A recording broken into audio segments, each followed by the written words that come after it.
മുഖ്യമന്ത്രി V D സതീശൻ്റെ social media coordinator മയക്കുമരുന്ന് കടത്തിന് പോലീസിൻ്റെ പിടിയിലായെന്നും മുഖ്യമന്ത്രിയുടെ ഓഫീസ് മയക്കുമരുന്ന് സംഘത്തിൻ്റെ കേന്ദ്രമായി മാറിയെന്നുമുള്ള CPM സംസ്ഥാന സെക്രട്ടറി MV ഗോവിന്ദൻ മാക്സിൻ്റെ പ്രസ്താവന കേട്ടപ്പോൾ സത്യം പറഞ്ഞാൽ ഞെട്ടിപ്പോയി. നമുക്ക് ഈ വി ഡി സതീശനിൽ ധാരാളം പ്രതീക്ഷകളുള്ളതാണ്. അദ്ദേഹം കേരളത്തെ മാറ്റും, കേരളത്തിൽ ഇപ്പോഴത്തെ രീതികൾക്കൊക്കെ കാര്യമായ മാറ്റം വരും, നമ്മളങ്ങനെ പ്രതീക്ഷിച്ചിരിക്കുക. അപ്പോഴാണ് ഗോവിന്ദൻ മാഷ് പറയുന്നത് അദ്ദേഹത്തിൻ്റെ സോഷ്യൽ മീഡിയ കോർഡിനേറ്ററെ മയക്കുമരുന്ന് കടത്തിന് പിടിച്ചിരിക്കുന്നു, അറസ്റ്റിലായിരിക്കുന്നു. ഒന്നാലോചിച്ച് നോക്കി, നമ്മൾ വലിയ പ്രതീക്ഷയോടെ കാണുന്ന ഒരു മുഖ്യമന്ത്രിയുടെ സോഷ്യൽ മീഡിയ കോർഡിനേറ്റർ മയക്കുമരുന്ന് കടത്ത് നടത്തിയെന്ന് മാത്രമല്ല, രമേശ് ചെന്നിത്തലയുടെ പോലീസ്, തൂഫാൻ പോലീസ്, അദ്ദേഹം തൂഫാൻ എന്ന പേരിൽ മയക്കുമരുന്നിനായിട്ട് വലിയ പോരാട്ടം നടത്തിക്കൊണ്ടിരിക്കുക. ആ പോലീസ് നമ്മുടെ മുഖ്യമന്ത്രിയുടെ സോഷ്യൽ മീഡിയ കോർഡിനേറ്ററെ അറസ്റ്റ് ചെയ്തിരിക്കുന്നു. അതുമാത്രമല്ല, ഗോവിന്ദൻ മാക്സ് പറഞ്ഞത്, അതിന് മുഖ്യമന്ത്രി മറുപടി പറയണമെന്നും കൂടി അദ്ദേഹം ആവശ്യപ്പെട്ടിരിക്കുക. സത്യം പറഞ്ഞാൽ എനിക്ക് വി ഡി സതീശനോട് അരിശമാണ് തോന്നിയത്. 102 സീറ്റിൻ്റെ ഭൂരിപക്ഷം കേരളത്തിലെ ജനങ്ങൾ കൊടുത്തു. ജനപിന്തുണയുടെ കരുത്തിൽ അദ്ദേഹം മുഖ്യമന്ത്രിയായി. എന്നിട്ടും ഒരു സോഷ്യൽ മീഡിയ കോർഡിനേറ്ററെ നിയമിക്കുന്നതിന്, ഇപ്പോൾ നമുക്കറിയാം സോഷ്യൽ മീഡിയയുടെ പ്രാധാന്യം അറിയാം. അത് കോർഡിനേറ്റ് ചെയ്യുക എന്ന് പറഞ്ഞാൽ വളരെ പ്രധാനപ്പെട്ട ജോലിയാണ്, ഒരു ഉത്തരവാദിത്തമാണ്. അതിൻ്റെ കോർഡിനേറ്റർ എന്ന് പറഞ്ഞാൽ വളരെ പ്രധാനപ്പെട്ട ഒരാളാണ്. അത്തരത്തിലൊരാളെ ആഫീസ് നിയമിക്കുമ്പം 4 വട്ടം ആലോചിക്കണ്ടേ? ഈ സ്പെഷ്യൽ ബ്രാഞ്ച് പോലുള്ള ഇൻ്റലിജൻസ് സംവിധാനങ്ങളൊക്കെ അദ്ദേഹത്തിൻ്റെ കൈവശമുണ്ട്. ഈ ഗവൺമെൻറ്റിന് അതിനുള്ള എല്ലാ സൗകര്യങ്ങളുമുണ്ട്. ഒരാളെക്കുറിച്ച് അന്വേഷിക്കാൻ, അയാൾ ഏത് തരത്തിലുള്ള ആളാണ്, വ്യക്തിയാണെന്ന് മനസ്സിലാക്കാൻ എല്ലാ സംവിധാനങ്ങളുമുണ്ട്. എന്നിട്ട് പോലും ഇതുപോലൊരാളെ വയ്ക്കുക, അധികാരത്തിലേറി ചുരുങ്ങിയ സമയം കൊണ്ട് അദ്ദേഹം അകത്താകുക. ആർക്കാണെങ്കിലും വി ഡി സതീശൻ ഈ സംസ്ഥാനത്തെ നന്നായി മുന്നോട്ട് കൊണ്ടുപോകണമെന്ന് ആഗ്രഹിക്കുന്ന ആർക്കും അരിശമാണ് തോന്നുക.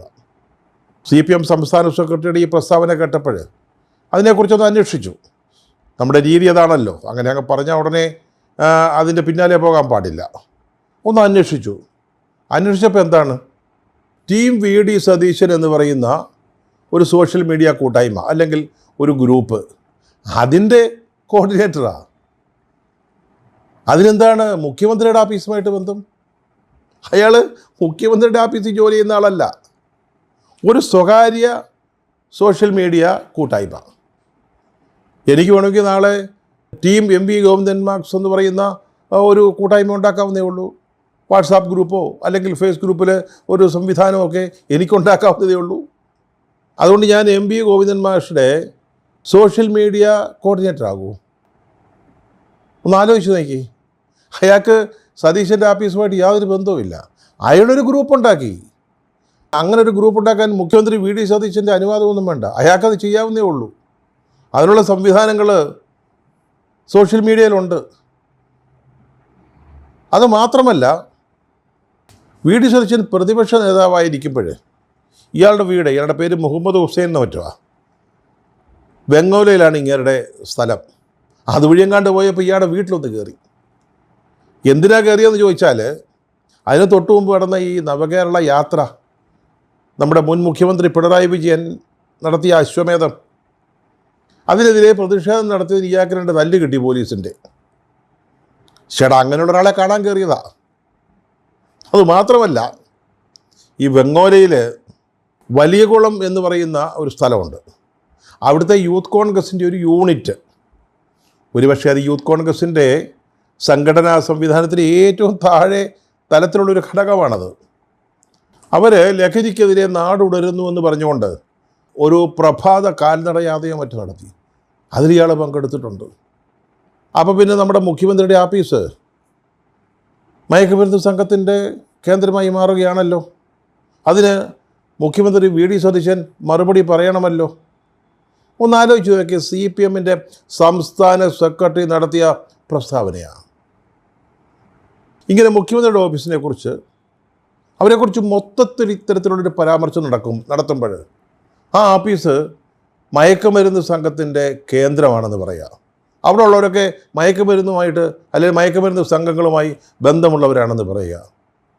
അങ്ങനെയൊക്കെ ഒരു പ്രസ്താവന നടത്തുന്നതിന് മുമ്പ് എന്താണ് ഇതിൻ്റെ വാസ്തവസ്ഥിതി എന്നൊന്ന് ആലോചിക്കേണ്ടതല്ലേ?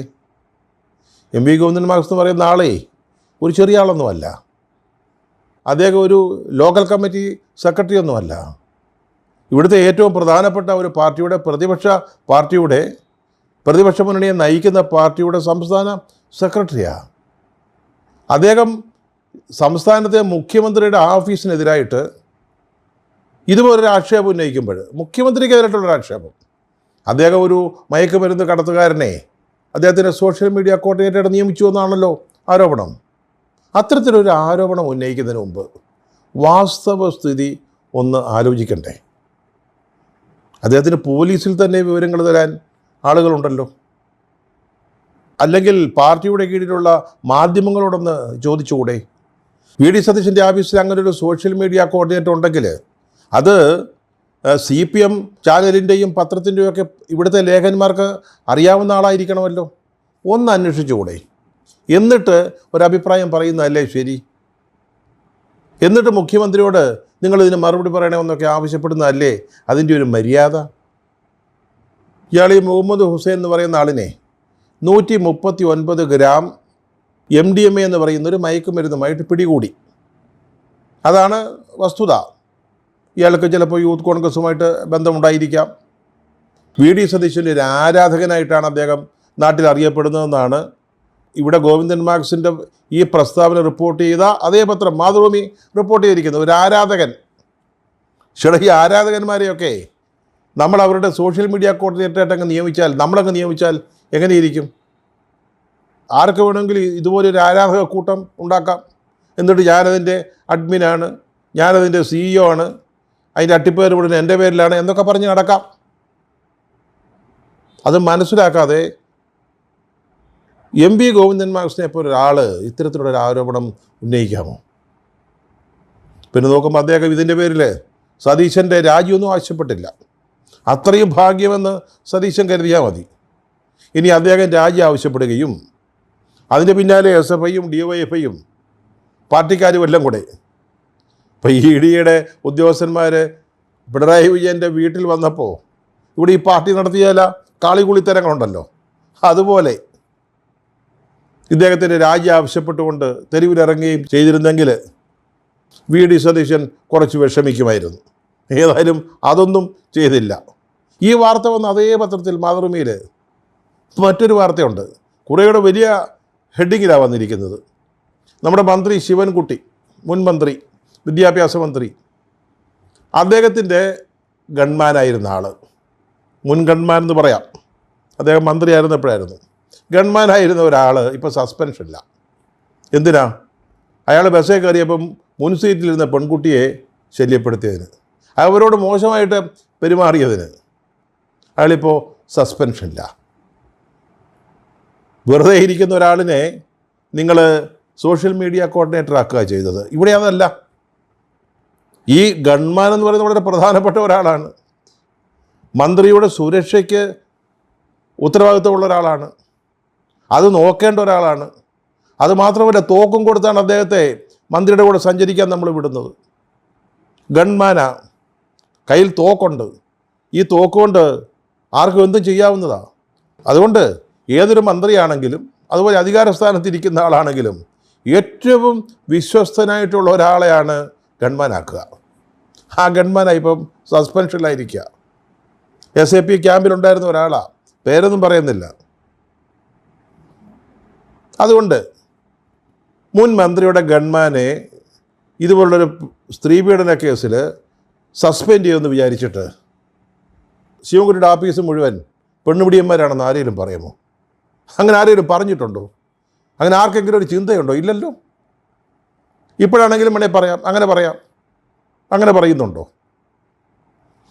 ഈ പിണറായി വിജയൻ മുഖ്യമന്ത്രി ആയിരിക്കുന്ന സമയത്ത് തന്നെ എത്ര CPMകാർ, SFIക്കാർ, DYFIക്കാർ ഇതുപോലെ സ്ത്രീപീഡനവുമായി ബന്ധപ്പെട്ട കേസുകളിൽ അറസ്റ്റിലായിട്ടുണ്ട്. അതുപോലെ തന്നെ മയക്കുമരുന്ന് കേസിൽ പിടിക്കപ്പെട്ടിട്ടുണ്ട്. ജില്ലാ സെക്രട്ടറിമാർ വരെ ഈ കേസിൽ പ്രതിയായിട്ടുണ്ട്. അതുകൊണ്ട് പാർട്ടിയുടെ ജില്ലാ കമ്മിറ്റി ഓഫീസ് മുഴുവൻ സ്ത്രീ പീഡകന്മാരാണെന്ന് ആരെങ്കിലും പറയുമോ? അല്ലെങ്കിൽ ആരെങ്കിലും പറഞ്ഞോ? ഈ ഗോവിന്ദൻ മാഷ് അടക്കമുള്ളവരുടെ പ്രശ്നം നമുക്ക് മനസ്സിലാക്കാവുന്നേ ഉള്ളൂ.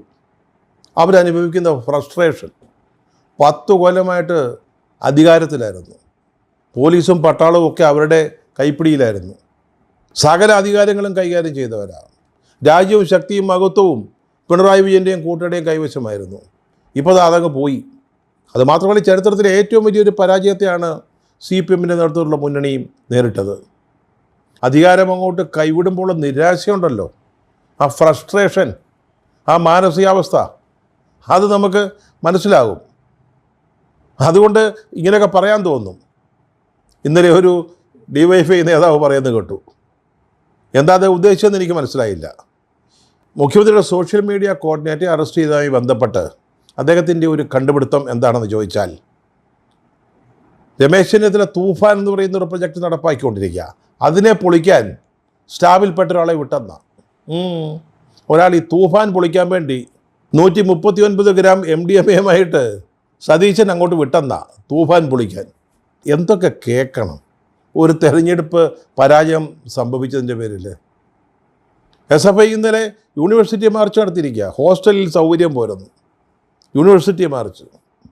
നമുക്ക് മനസ്സിലാകും ഇത്, ഈ ഫ്രസ്ട്രേഷൻ. പക്ഷേ പാർട്ടിയുടെ സംസ്ഥാന സെക്രട്ടറി ഇത് പറയുമ്പോൾ ഒന്നുകൂടെ ഒന്ന് ശ്രദ്ധിക്കണം. ഇതുപോലെ എന്തെങ്കിലും പറയണമെങ്കിൽ താഴെ തരത്തിലുള്ള ആരെയും ചുമതലപ്പെടുത്തണം. അങ്ങ് തന്നെ ഇതിന് ഇറങ്ങി പുറപ്പെടരുത്. ഇന്നലെ അങ്ങയുടെ മറ്റൊരു പ്രസ്താവന കേട്ടു, ഈ രാജ്യം കത്തിക്കൊണ്ടിരിക്കുകയാണ്. അപ്പോഴാണ് നിങ്ങൾ മെസ്സിയുടെ പേരിൽ അർജൻറ്റീനൻ ഫുട്ബോൾ ടീം ഇവിടെ വരും എന്ന് പറഞ്ഞതിൻ്റെ പേരിൽ വലിയ വിഷയം ഉണ്ടാക്കുന്നു, വലിയ ഇഷ്യൂ ഉണ്ടാക്കുന്നത്. 2.5 കൊല്ലം ഈ സർക്കാർ കേരളത്തിലെ ജനങ്ങളെ മുഴുവൻ വഞ്ചിച്ചതാ. മെസ്സി വരുമെന്ന് പറഞ്ഞിട്ട് 126 കോടി രൂപ അർജൻറ്റീന ടീമിന് കൊടുത്തെന്നാണ് പറയുന്നത്. അവർ കിട്ടിയതായിട്ട് പറയുന്നില്ല, കൊടുത്തതിൻ്റെ രേഖയില്ല, കിട്ടിയതിൻ്റെ രേഖയില്ല. അതുമാത്രമല്ല, അമേരിക്കയിലെ അന്വേഷണം നേരിടുന്ന ഒരു ഏജൻസി വഴി ഈ പണം കൊടുത്തു. അതും മാത്രമല്ല, ഇതിൻ്റെ സ്പോൺസർമാരായ റിപ്പോർട്ടർ ബ്രോഡ്കാസ്റ്റിംഗ് കമ്പനി, ഒരു ചാനൽ നടത്തുന്ന ഒരു കമ്പനിയാണ്, നമുക്കെല്ലാവർക്കും അറിയാം. അവർ കൊടുത്തൊരു ലീഫ്ലെറ്റ്, അതാണ് സമ്മതിപത്രം. അർജൻറ്റീന ടീമിൻ്റെ അല്ലെ അർജൻറ്റീനയിലെ ഫുട്ബോൾ അസോസിയേഷൻ്റെ സമ്മതിപത്രം എന്ന് വിലയിരുത്തിക്കൊണ്ട് കേന്ദ്രത്തിന് കത്തയച്ചു, റിസർവ് ബാങ്കിന് കത്തയച്ചു. ഫെമ നിയമപ്രകാരം ഈ പണം ഈ ഏജൻസി വഴി അർജൻറ്റീന ടീമിന് കൊടുക്കുന്നതിന്. ഇതിൻ്റെയൊക്കെ പിന്നിൽ എത്ര കോടി രൂപയുടെ എന്തെന്ത് തട്ടിപ്പുകളാണ് നടന്നിരിക്കുന്നത്. വിദേശനാണ്യ നിയമം, കള്ളപ്പണം വെളുപ്പിക്കൽ, ഇതൊക്കെ നടന്നിട്ടുണ്ടാവണം. അത് അന്വേഷണം നടക്കുമ്പോൾ ഇതിൻ്റെ കൂടുതൽ വിവരങ്ങൾ അറിയാം. ഇതിലെ പ്രധാനപ്പെട്ട പ്രതികളാരാ, അല്ലെങ്കിൽ ഉത്തരവാദികളാരാ? മുഖ്യമന്ത്രി വി അബ്ദുറഹ്മാൻ, ഈ റിപ്പോർട്ടർ ബ്രോഡ്കാസ്റ്റിംഗ് കമ്പനി. ഈ റിപ്പോർട്ടർ ബ്രോഡ്കാസ്റ്റിംഗ് കമ്പനി നടത്തുന്നത് മുട്ടിൽ മരമുറി കേസിലെ പ്രതികളാണ്. ഇവർക്കെതിരെ മറ്റും പരാതികളുണ്ട്. ഏതെങ്കിലും തരത്തിലുള്ള ബാങ്ക് ഗ്യാരണ്ടിയോ ഉറപ്പുകളോ ഇൻഷുറൻസോ കൂടാതെ നമ്മുടെ എറണാകുളത്തെ നെഹ്റു സ്റ്റേഡിയം ഇവർക്കങ്ങ് വിട്ടുകൊടുത്തു, സ്വന്തം പോലെ അങ്ങ് പെരുമാറാൻ. ഇതൊക്കെ ചെറിയ കാര്യമാണോ? ഇതൊക്കെ കേരളം ചർച്ച ചെയ്യേണ്ടാത്ത കാര്യങ്ങളാണോ? ഇത് ചർച്ച ചെയ്യാതിരിക്കത്തക്കവണ്ണം ഇവിടെ ഇന്ത്യയിൽ വലിയ കത്തലൊന്നും നടക്കുന്നില്ല. എന്ത് കത്തുന്നെന്ന്? ഒരു കത്തലും നടക്കുന്നില്ല. ഇത് ചർച്ച ചെയ്യാതിരിക്കത്തക്ക വിധം ജനശ്രദ്ധ തിരിക്കാൻ ഇതൊക്കെ ഉയർത്തിക്കൊണ്ടുവരികയാണെന്ന്. എന്ത് ജനശ്രദ്ധ തിരിക്കാനാ? കഴിഞ്ഞ സർക്കാരിൻ്റെ കാലത്ത് നടന്ന ഏറ്റവും വലിയൊരു വഞ്ചന, തട്ടിപ്പ്, സാമ്പത്തിക തട്ടിപ്പ്, അതേക്കുറിച്ച് കേരളം ചർച്ച ചെയ്യരുത്, മാധ്യമങ്ങൾ മിണ്ടരുത്. ഇതാണോ CPM-ൻ്റെ നിലപാട്? ആദ്യം പറഞ്ഞതിൻ്റെ തുടർച്ചയായിട്ടൊരു കാര്യം കൂടെ പറയുക. ഓരോ സ്ഥാനത്തിരിക്കുന്നവർ എങ്ങനെയൊക്കെ സംസാരിക്കണമെന്ന് ചില മാനദണ്ഡങ്ങളൊക്കെ നമ്മുടെ സമൂഹത്തിലുണ്ട്. മുഖ്യമന്ത്രി, പ്രതിപക്ഷ നേതാവ്, അല്ലെങ്കിൽ പ്രധാനപ്പെട്ട രാഷ്ട്രീയ കക്ഷികളുടെ നേതാക്കൾ, ഇവരൊക്കെ സംസാരിക്കുന്നതിന്. VS അച്യുതാനന്ദനെക്കുറിച്ച് കേരളത്തിലെ ഒരു വളരെ മുതിർന്ന ഒരു രാഷ്ട്രീയ നേതാവ് പറഞ്ഞൊരു കാര്യം ഓർമ്മയുണ്ട്. അദ്ദേഹം പറഞ്ഞത് അദ്ദേഹത്തിന് പല കാര്യങ്ങളും സമൂഹത്തോട് പറയാനുണ്ടാവും. പക്ഷേ അദ്ദേഹത്തിൽ നിന്ന് ആളുകൾ പ്രതീക്ഷിക്കാത്ത ചില കാര്യങ്ങൾ, വളരെ മോശപ്പെട്ട കാര്യങ്ങൾ, ചിലപ്പോൾ ചില വ്യക്തികളെക്കുറിച്ചായിരിക്കും, അത് അദ്ദേഹം അന്നത്തെ കാലത്ത് അദ്ദേഹത്തോടൊപ്പം സഹകരിച്ചിരുന്ന ഒരു നേതാവിനെ കൊണ്ട് പറയിക്കും. അതിനാണ് അദ്ദേഹം VS പറയും, ഈ വിഷയം എന്താ ഇങ്ങനെയൊന്ന് പറഞ്ഞേക്കാൻ.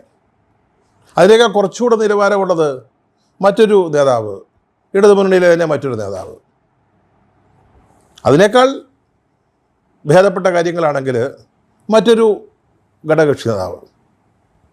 അദ്ദേഹം പറയുന്നത്, അദ്ദേഹം പ്രതിപക്ഷ നേതാവെന്ന നിലയിൽ, CPMൻ്റെ ഏറ്റവും മുതിർന്ന നേതാവെന്ന നിലയിൽ അദ്ദേഹത്തിന് പറയാൻ പറ്റുന്ന കാര്യങ്ങൾ മാത്രം. പിണറായി വിജയൻ ഇവിടെ CPMൻ്റെ സംസ്ഥാന സെക്രട്ടറി ആയിരുന്നു, CPMൻ്റെ പ്രധാന നേതാവായിരുന്നു. അദ്ദേഹം ഓരോ കാര്യങ്ങൾ പറയുമ്പോൾ അതിന് ഉരുക്കിൻ്റെ കനമുണ്ടായിരുന്നു. ചുമ്മാ അത് ചാടിക്കയറി ഓരോ ദിവസവും ഓരോന്ന് പറഞ്ഞുകൊണ്ടിരിക്കത്തില്ല. വായി തോന്നുന്നൊന്നും കോതയ്ക്ക് പാട്ടാകത്തില്ല അദ്ദേഹത്തെ സംബന്ധിച്ചിടത്തോളം. CPMൻ്റെ സംസ്ഥാന സെക്രട്ടറിമാരൊക്കെ അങ്ങനെ ആയിരുന്നു. ഈ ഫലിതം പറയുന്നതിനപ്പുറത്ത് അത് വിട്ടൊരു കാര്യങ്ങൾ പറഞ്ഞ ചുരുക്കം ചില അനുഭവങ്ങളേ ഉള്ളൂ.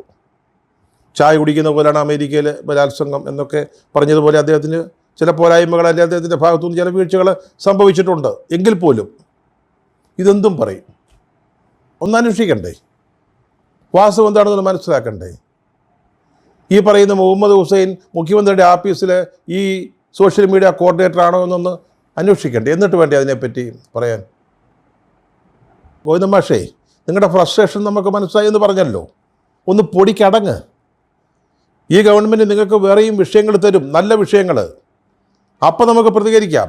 പാർട്ടിയുടെ വിപുല സംസ്ഥാന കമ്മിറ്റി ഇവിടുത്തെ പരാജയത്തെക്കുറിച്ച്, നിയമസഭാ തെരഞ്ഞെടുപ്പിൻ്റെ പരാജയത്തെക്കുറിച്ചൊരു ഖണ്ഡിതമായ തീരുമാനത്തിലെത്തുന്നത് വരെ ഒന്ന് ക്ഷമിക്കേ. നിങ്ങളിവിടുന്ന് എഴുതി കൊടുത്ത റിപ്പോർട്ട്, നിങ്ങൾ ഡൽഹിക്ക് അയച്ച റിപ്പോർട്ട് കേന്ദ്ര കമ്മിറ്റി എടുത്ത് കൊട്ടയിലിട്ടു, അറിയാമല്ലോ. നമ്മുടെ പലവട്ടം പറഞ്ഞതാണ്. അവരുടേതായിട്ട് വേറെ അവലോകന റിപ്പോർട്ടാണ് വന്നിരിക്കുന്നത്. അതിപ്പോൾ സെപ്റ്റംബറിൽ നടക്കുന്ന കമ്മിറ്റി ചർച്ച ചെയ്യും. തളിപ്പറമ്പിലും പയ്യന്നൂരുമൊക്കെ സ്ഥാനാർത്ഥികളെ നിശ്ചയിച്ച് തെറ്റിപ്പോയെന്നാണ് കേന്ദ്ര കമ്മിറ്റി പറയുന്നത്. അതിൻ്റെ അർത്ഥം തളിപ്പറമ്പിൽ അങ്ങയുടെ ഭാര്യയെ സ്ഥാനാർത്ഥിയാക്കിയ തീരുമാനം തെറ്റായിരുന്നെന്നാ. അങ്ങറിയാതെ അങ്ങനൊരു തീരുമാനം ഉണ്ടാവുമോ? പിണറായി വിജയനെ പേരെടുത്ത് പറയുന്നില്ലെന്നേ ഉള്ളൂ. അദ്ദേഹത്തിൻ്റെ ചില രീതികളെ, കേരളം വളരെ വിമർശന ബുദ്ധിയായി കണ്ട ചില പ്രതികരണ രീതികളെ എടുത്തു പറഞ്ഞു വിമർശിച്ചിട്ടുണ്ട് കേന്ദ്ര കമ്മിറ്റിയുടെ റിപ്പോർട്ടിൽ. അതൊക്കെ ഇപ്പോൾ എക്സ്റ്റൻഡഡ് സ്റ്റേറ്റ് കമ്മിറ്റി ചർച്ച ചെയ്യും. ചർച്ച ചെയ്തേ പറ്റൂ. അപ്പോൾ എന്താ ഉണ്ടാകുമെന്ന് നമുക്കൊന്ന് കാണാം. എന്നിട്ട് നമുക്ക് ഈ ഇല്ലാത്ത സോഷ്യൽ മീഡിയ കോർഡിനേറ്ററെ കുറിച്ചൊക്കെ ഓരോന്ന് പറയാം. അതിൻ്റെ പേരിൽ മുഖ്യമന്ത്രി മറുപടി പറയണം എന്നൊക്കെ പറയാം. ഒരു സിനിമയിൽ പറയുന്നുണ്ട്, ഈ അയ്യപ്പനും കോശിയും തമ്മിലുള്ള ഈ സീസൺ ഒന്ന് കഴിഞ്ഞോട്ടെ, എന്നിട്ട് നമുക്ക് തമ്മിലാകാവുന്നു എന്ന് പറഞ്ഞതുപോലെ ആദ്യം പാർട്ടിയിലെ കാര്യങ്ങളൊന്ന് പറഞ്ഞ് നേരെയാക്കുക. എന്നിട്ട് നമുക്ക് ഇല്ലാ കാര്യങ്ങളുടെ പേരിൽ സർക്കാരിനെതിരെ തിരിയാം. അതാണ് നല്ലത്.